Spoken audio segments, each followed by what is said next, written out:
сайн байцгаана уу? Ундрмаа байна. Ойрдоо влог хийгээг болохоор жижигхэн влог хийчихье гэж бодлоо. Өчигдөр миний төрсөн өдөр байсан. 12 сарын 6-нд 9 нас хүрч байгаа. Тэгээд би төрсөн өдрөө яаж тэмдэглэсэн тухайгаа ярьж өгье.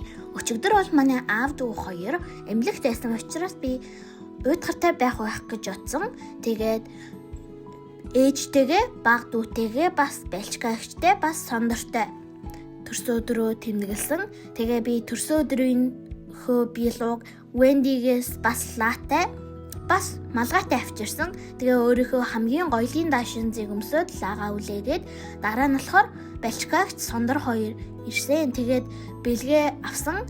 Миний яг ааваас хүсэжсэн бэлэг байсан. Том бамруш айгүй гоё зөөлөн материалтай, бас их өндөр юм бэлээ. Тэгээд дараа нь тэр бамруштайгаа хэсэг зур тоглож байгаад KFC-гээ идсэн. Дараа нь бол дурсамжтай байх үднээс зураг авсан, бас бичлэгээ хийсэн. Дараа нь болохоор мэдээж баярын ширээнийхээ хоол хүндийг зэгцэлэхэд ээжтэй тусалсан.